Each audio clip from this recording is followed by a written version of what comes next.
50 to. Sakit yun, kaya ito ang ginagawa ko na ano. Saka sa mga baguhan lang, mag-subscribe. Yung salamat sa manood, sa full watching.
wala pa rin kanya is 1 year. Ito yung gusto kong kunin noon pero wala akong pang down.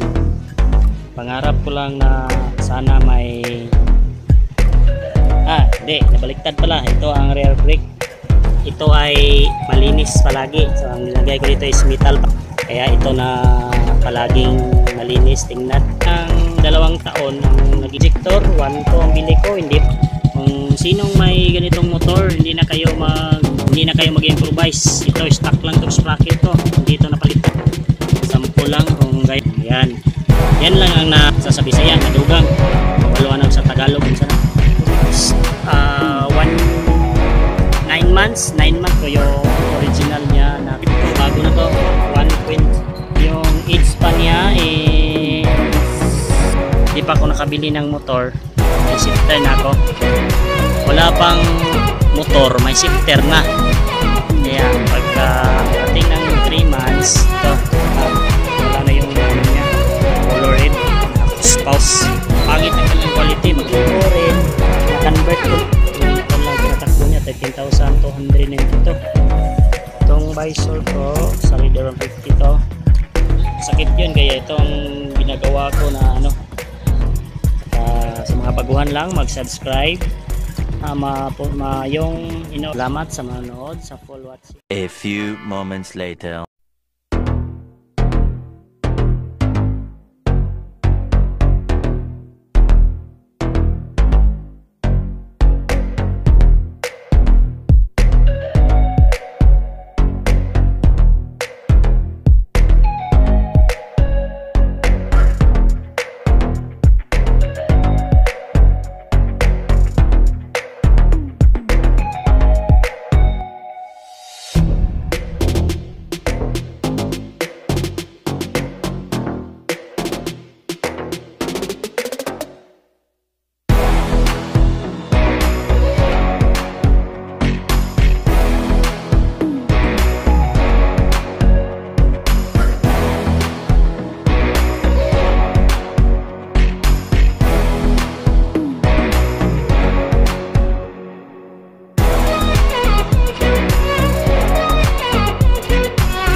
Guys, what's up? Welcome back to my channel. So ngayon mag-preview po tayo ng ating Raider G115 na almost 4 years and 4 months.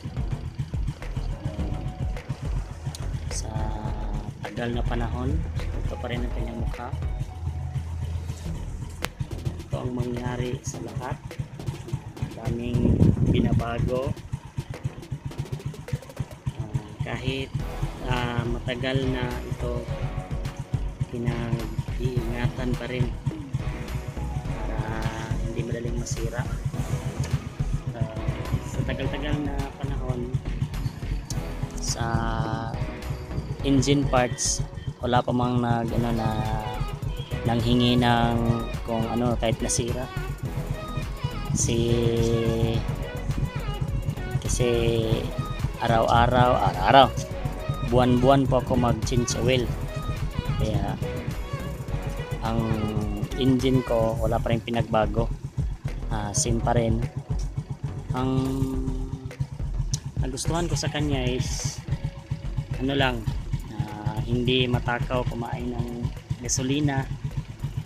Hindi gaya nito na lakas kumain ng gasolina. Ito yung pinakamalakas kumain ng gasolina. Kung gusto nyo makita, sama raw yung kanyang motor sa vlog ko. Yang ito sa kanya is 1 year and 1 month lang to. Hindi pa to sa kanya, sa kampanya pa to. Utang kasi to. Kaya ito yung gusto kong kunin noon pero wala akong pang down. Kaya doon na lang ako sa Raider G115 Fi ko. So ito madami nang pinag-iba. Ito. Noon, pangarap ko lang na sana may left and right na ganito. So hindi umabot ng mahigit na 4 na taon nakabili na ako nito. So ngayon ko lang to nabili. So, ito sa brake sa taas, rear brake, front brake gamit ito. Hindi, nabaliktad pala. Ito ang rear brake, ito pala ang front brake. Ganyan ang nangyari, madami nang upgrade pero hindi pa rin siya gaano kaganda sa akin. Okay na siguro yung setup na to. Ito, may telescope sight rin ako. Galing po to sa airsoft, so nilagay ko dito para pa-char. Yung gin cover ko, yan, daming nagtanong kung bakit ito ay malinis palagi. So ang nilagay ko dito is metal polish. So kaya ito na palaging malinis tingnan. Ang pagdating ng 2 taon, ang naging issue sa Raider G115 ko, ito kita nyo to, papunta to sa ignition coil. So nasira to, hindi ko alam. Marami na akong nagpa-cleaning na ako ng injector, hindi pa rin. Nakabili na ako ng bagong injector, 1 to ang bili ko, hindi pa rin. Ito pa lang sira yung ignition coil nya. Pinalitan ko to ng original 700 Suzuki exclusive, nag-order ako. Kaya ito bumalik ng kanyang magandang throttle minor. Minor, unta ba na siya? Basta minor. Dayan, ang issue niya to noon is pag morning, pag i-start ko pag morning, mahirap sa start, matagal. Almost karating pa ako ng 10 start kaya siya mag-start muli. Ito sa Raider Raider 150, itong hub saka itong disc brake clip.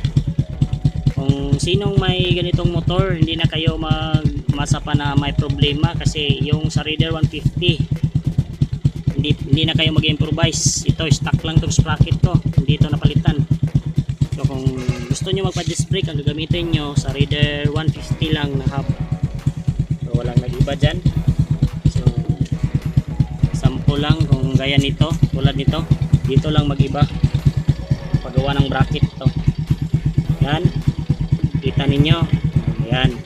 Yan lang ang nadugang. Sa Bisaya nadugang, kabaluan sa Tagalog unsa na? Napuno day, napuno. Buang tudloan eh. Yan. Itong underneath ko, gamit ko to sa Yamaha 150. Yamaha 135 yung sniper. Laki kasi yung niya. Ito. Underneath. So almost 9 months pa nung pagkuha ko nito, pina-underneath ko na. Hindi ito matagal na to na underneath, almost 3 years na to sa akin. Hindi pa rin nasira, hindi pa rin. Price nito is 600 pesos. May may crack, kita nyo may crack yan. Yan yung pagkasira ng kadena ko, to chin, pagkaputol dito na sa nakalagtik, ito nasira. Itong lalagyan ng plate number. So kinap ko yung original niya na tapalodo. So ginawa ko lang kita sa niya. Yan. So yan ang forma niya. So kaya nang bahala kung anong gagawin ninyo. Yan lang paggawa ko. May bracket dyan na ginalagay ko. Yan lang. Sa lahat na magtanong kung ano ang gustong, itong rim seat ko bago na to, 1.4. So bago na to, at saka to spoke bago rin. Yung tire size ko is 60 by 80. Yan, kita ninyo, 60 by 80 yan. Yan. Sa rear niya is 60 by 80 rin. So, yung rim niya is 1.4. Yan. Yan rim. So, sa tagal-tagal na panahon, ilang taon na, itong shifter na to is, pagkabit ko nito is, yung edge span niya is 3 months pa lang siya sa akin. Ito, pinasifter ko na agad, 3 months pa lang. Kasi ang story ng shifter na ito, di pa ako nakabili ng motor, may shifter na ako. Yeah. Sino yung makatawa dyan? Yan ang totoo. Wala pang motor, may shifter na. Kaya mo yun. Kaya pagka rating ng 3 months, ito, hanggang ngayon pinarepent ko na to. Nirepent ko na to kasi nung una wala na yung ano niya, color red na kuspaw, nabura. Kaya pinarepent ko. Gamit ko na color is Honda Red. Honda Red ang gamit ko. Yan, may logo pa rin dyan. Yan, may logo. Ito yung bagong logo ko. Hindi pa ako magbigyan itong bagong ng logo kasi yung napagawan ko nito is pangit ang kanilang quality. Maghanap ako na kung sino yung magaling gumawa nito. May cellophane kasi itong ibabaw. Hindi ako sang-ayon. Kaya hindi ako namigay sa mga katropa ko. Itong shock, hindi pa rin nasira yung shock ko. Gusto ko to lang yung shock ko kasi maganda to mag ng play sa batsi. Ganda to kahit maliit na yung tire ko, maliit na to, hindi pa rin siya batsi, ganda pa rin.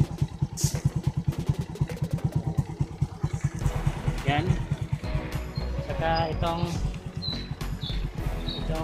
gamit ko na switch sa may ilaw po ako. Pakita ko sa yung ilaw ko. Sana yung switch ko. Yan, nakita niyo may ilaw yan. Paggabi yan tingnan, ganda yan tingnan paggabi. May pa-charger pa na blue dito. Yan, ito yung tinig sa kanyang makina. Ganda pa rin kahit matagal na. Yan.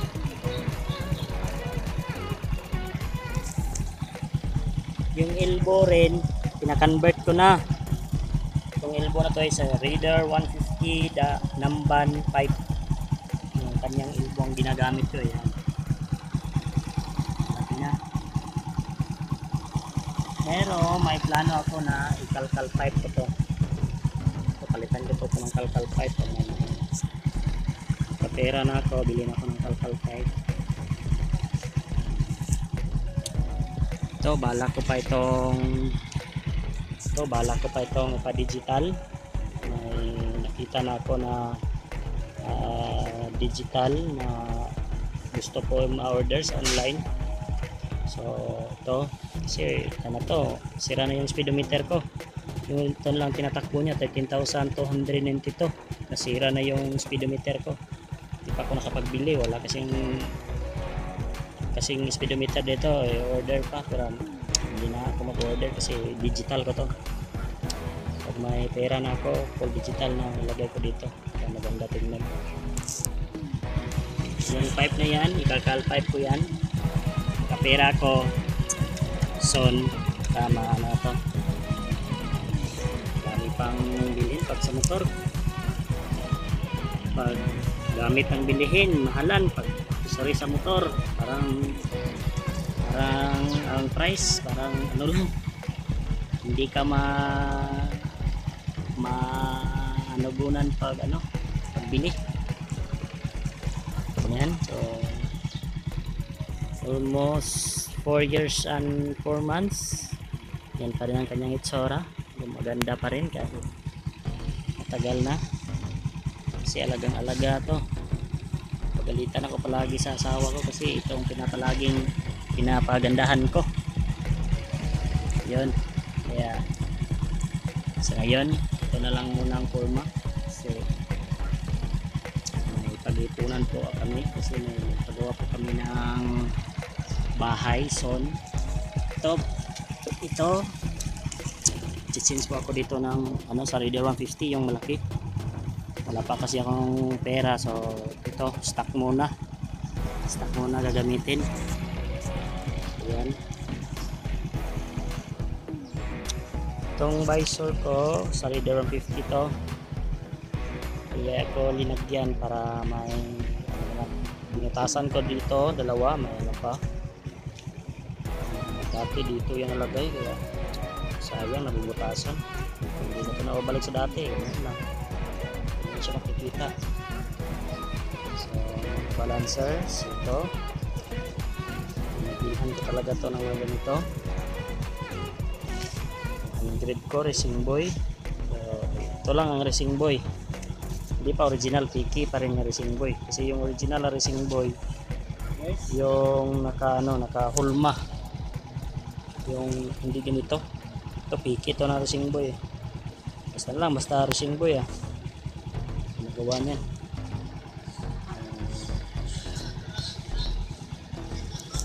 Dati yung stocks, hindi ako nag-stocks ng manubela, yung lowered sakit, may video naman ako doon, sakit yun. Kaya ito ang ginagawa ko na na sana hindi na magsakit yung kamay ko pag long ride, yung masakit yun. Pinalitan ko na. Yan ang nangyari. Ito kabitanan ng mga cellophane pag may mga bilihan. May rosary pa. Pag biyahe palaging ng Panginoon para layo sa mga disgrasya. Yan, panumpayan. So ito na lang, good luck sa gustong mag-comment, magtanong. So chat box lang kayo doon. Sa mga baguhan lang, mag-subscribe, click the bell palagi para ma-notify kayo sa mga bagong video ko kahit So soon karating na yung in-order ko na SG-Cam 8, yung bago. Yun ang magsimula na ako ng mag long ride vlog. Kaya ito wala pa akong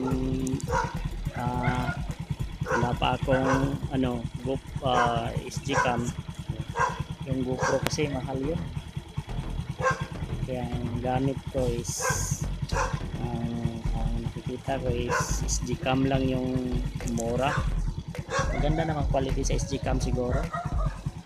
Marami naman ako nakikita nag-unbox sa SG-Cam, maganda naman. So poon pag may SG-Cam na ako, i-update ko po kayo kung ano yung nangyayari sa vlog. So magbablog na ako ng tuloy-tuloyan. Ito pasamantala lang to, baguhan pa kasi tayo ngayon ito na lang ang gagawin natin. So salamat sa manonood, sa full watching, sa mga kaibigan ko na palaging nagsusuporta kahit ang mga vlogs ko ay hindi interesting. So ito na lang. So ganyan, God bless to all my subscribers. Thank you.